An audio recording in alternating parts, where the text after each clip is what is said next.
Good day, everyone. It's good to see you all. Welcome to SIP with Rev Melissa. I am Rev Melissa.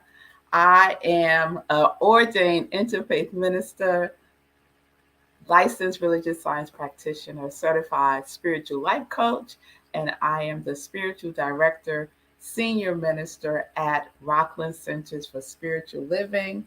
And all of that is my ministry of joy, where I support people in living life in joy, connected to their yes. So if you need support, just reach out, send me a DM, and we can set up some time to talk. So welcome everyone. Welcome to SIP, Spirit in Practice, because the practice makes the progress. Yes? Oh yes. So it's good to see you, mommy. Good day, Stacy. Good day, Lindsay. Good day, Pastor Al. It's good to see everyone. Good day, Tim. Good day, Linda from the mountains of Colorado. Yes. So I hope everyone had a good evening. I certainly did, and I will talk about why I did when we go into some joy news. So for right now, let's get into our series this week. And you all know that our theme this week is connection. It is connection, and we are all connected. And so yesterday I shared a story that Mark Nepo shared in The Book of Awakenings, one of my favorite books. And he talked about how the aspen trees appear separate from each other. There's one tree separate from each other. But underneath in the soil, they're all connected, right? That the roots are connected to one enormous root. And he was using that as a illustration of how we are interconnected with each other. How we are interconnected with each other. So, the definition, as you know, that we're using for connection is join, linked, unite, bind, together, to tie.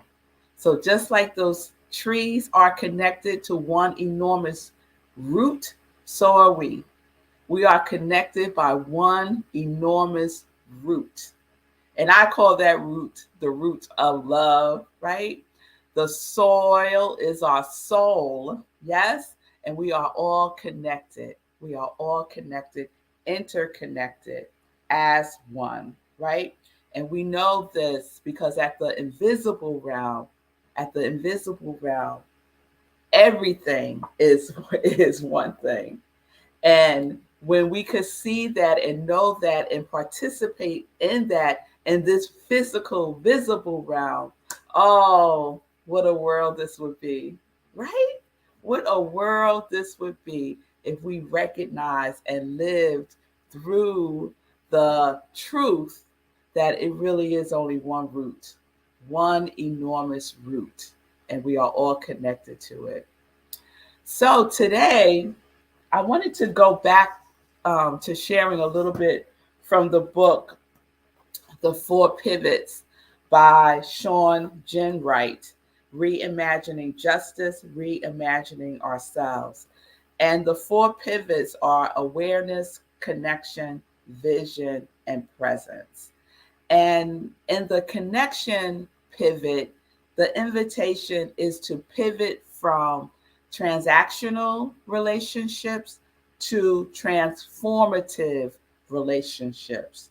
And he says that we build connections that leverage our shared humanity for collective care and compassion, right? That we are in this together. So I was reading some of the book last night, and I had to take a pause because he was talking about self care, right? And I love me some self care. I love me some self care. And he was putting it in another context that took me aback a little. It took me aback a little. So I want to share just a little bit of what his perspective and what it is he's not saying that self-care is a negative or that it's bad. He is offering another perspective when we talk about care. Okay, so let me just preface by saying that. Okay, he says the term self care, for example, has become popular among social justice advocates as a way to convey the need to take care of ourselves. Now, taking care of ourselves is important because we all work too much and often put everything and everyone before our own health and well being, right? Yes, yes, we will all agree with that. He goes on to say the term self care, while important, reinforces the idea that we are separate, disconnected, and independent from one another. So when I read that, I had to like lean back a little bit. I was like, what? Are you saying that my own self-care is in somehow contributing to separation? Huh? Right? So I said, I'm going to stick with you, Sean, and see what you're saying here. So then he gives this example, and I got it. He says, we know from the COVID-19 pandemic of 2020 that our well being is deeply interconnected, and that if one of us is sick, we are all at risk. That is so true. So I think what he's saying is, I can't be so consumed by my own self care that I don't recognize that if others in the community are not in care, feeling good, taken care of, then my self care is mm, is really a privilege. It's really a privilege, right? And he gives some examples of going on retreats or just disconnecting from the world, the grind of the world, that some people don't have the privilege to do that. And until there's a leveling of care for everybody, then we really have to look at our intention behind self-care. And I could get with that. Like, I could ride with that, Sean. I could ride with that. So he says to cultivate an awareness that caring for ourselves is deeply connected to the well-being and concerns of others. So we are interconnected. Even in our own care, we are interconnected. So if my sister girlfriend is having a difficult time, right? And I just ignore it. I just ignore what's going on in her life because I'm consumed by my own self-care, then there's an imbalance there. And he's just inviting us, and I'm inviting myself to take another look, to see it through another lens, right? To see it through another lens. Linda, I see you. Our self-care models to our children and grandchildren that all caring is important. Yes, all caring is important. And so one of the ways he invites us to look at connection through the lens of caring is interpersonal care. Interpersonal care. And he talks about the South African term, and I did a whole series on this, I think last year, Ubuntu, right? Ubuntu. And we know that story that it just came to mind. I hope I get it right. The story of this man comes to visit this community in South Africa, and he has sweets, right? And he's not from this region, and he's Western, and he tells the children Whoever gets to that tree first gets all these sweets. And the man was expecting all the kids to just take off running so that the first one and really run so they could be the first one to get all the sweets, right? But instead, what did the children do? The children held hands and ran together to the tree. So they all got there together and they all got to share in the sweets. And so the man asked them, why did you do that? Didn't one of y'all want to win and get it all? Right? And the children said, basically, we are connected. What happens for one happens for all. Right? You are me and I am you. There is no separation. Ubuntu, right? Ubuntu. So another way of looking at interpersonal care is you are my other me. Whew. You are my other me. So if I view care and connection through the lens of you are me and I am you, you are my other me, imagine. Like that book talks about, we are no strangers. We see no strangers. If we could get that we are so connected that we are each other, and that the care that I need is also the care that you need, the care that the person across the street needs, the care that the person in the next town needs, the next city needs, the next state needs, the next country needs. We all need care. And our care is interconnected. This world would transform if we got you are my other me. If we got that. Yes. He says, how would you treat your other you? Think about someone in your life. Think about someone in your life. How would you treat your other you? Now, again, self-care is not a bad thing. What he's saying is that we can't sacrifice others. We can't sacrifice others' well-beingness for our own. Right? I see you, Lindsay. I'm going to share what Lindsay just typed in. Lindsay says, I think he also means that if my self-care puts others in jeopardy, then we have to look at that. In other words, if I say that because of my self-care, I should be able to walk around in a store and have COVID and won't wear a mask, that's self-centered self-care, and it jeopardizes the whole. Absolutely, Lindsay. It's interconnected. What I do in the name of self, little self, impacts self, all the selves.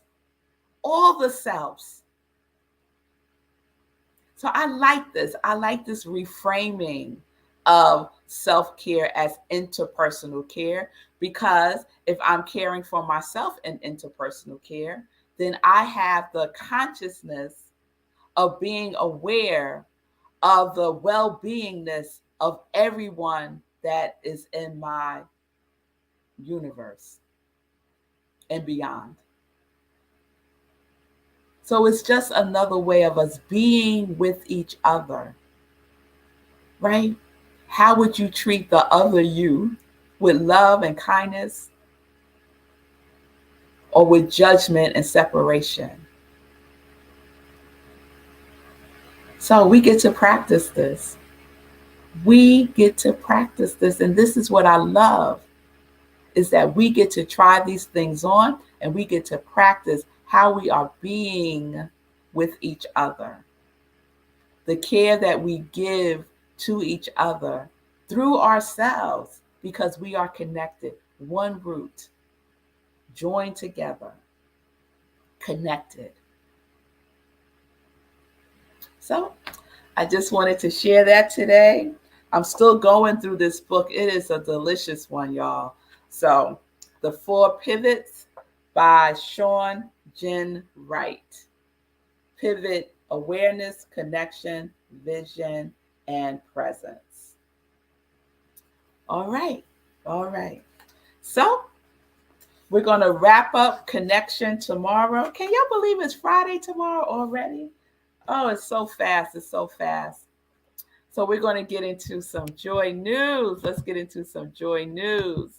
So, first things first, we had a wonderful time last night with our Power of Eight Healing Circle for Sekou. Yes, yes, yes.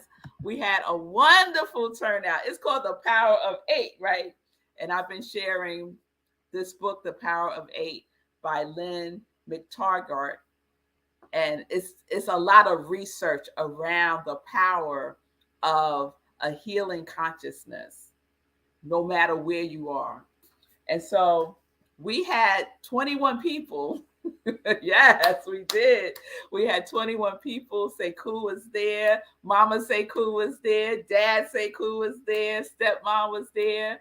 Family, friends from all over were there. Nashville was in the house. New York, Maryland, California, like from all over were there. And we had a wonderful time just focusing and being in the cosmic consciousness of healing, right? That quantum energy that transcends time and space. And we focus like a like a laser on Sekou. And so Sekou shared his intention for his healing with everyone. And we got our marching orders, and we did a 10-minute meditation, and we just really tuned in to Sekou's vibration. And it was beautiful. Yes, Simone was there. Thank you, Simone. Tim was there. Yeah, it was beautiful, Tim. Thank you all so much, those of you who were able to participate. And I know for some, things came up the last minute. It's all good because we're going to do it again. So I will let you know when we do it again. We may do it on a Saturday because I know for some folks, a weekday was a challenge with work and other obligations. So we might do it on a Saturday. And whoever can come comes. It's all good. It's all good. So thank you, Sekou, for being the presence for us to connect with. Yes. And thank you for sharing what you need. It's so important that we give voice to what we need instead of us assuming we know what someone else's needs are. So, Sekou, peace and light to you, my brother. I am so grateful that we got to do this with you. Simone is saying, walking as we speak for Sekou. Yes, yes, yes, yes. We are all still walking, rowing, running, bicycling, whatever you're doing, do it in the spirit of Sekou. Join the Facebook group Running for Sekou. And we know Sekou's major focus right now is the New York City Marathon. His intention is to walk in the marathon next month, and he is about 80% there from his fundraising goal for Back on My Feet, which is a nonprofit organization that supports the unhoused and getting back on their feet by using the technology and discipline of running. So Sekou is raising monies for that organization as his entry into the New York City Marathon. So it's important that he raised the $3,650. He's about 80% there. We could get him over that hump, y'all, to 100%. Let's do that by October 15th. Hey, I just grabbed that date out of the clear blue sky. But today's the 6th. The 15th is about days away. So please spread the news. If you gave, thank you so much. Spread the news so others can have the gift of giving and we can support Sekou. All right. All right, everybody. Yes, yes, it was beautiful, Lindsay. It was beautiful. So, other joy news that I want to share this Sunday, we have Living Life in Joy. So, please join me for Living Life in Joy.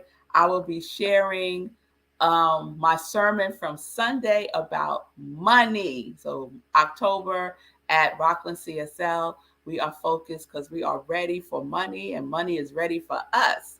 And so, mind on money is what I'll be sharing on Living Life in Joy, 10:30 a.m. Eastern Time.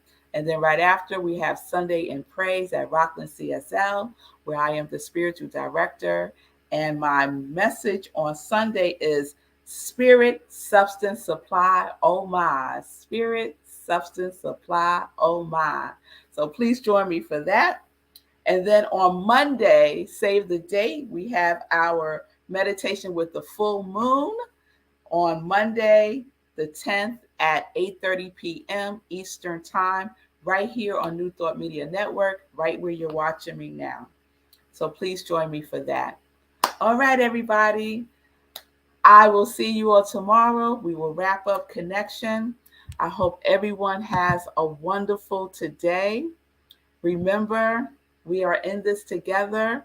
We are in the oneness together. Remember, you are me and I am you. Yes, I care for myself. I care for you. We are interconnected. We are interconnected. Yes, we are. All right, loves. Peace and blessings. Peace and justice. We're living life in joy. Yes. Yes. Connected to our yes.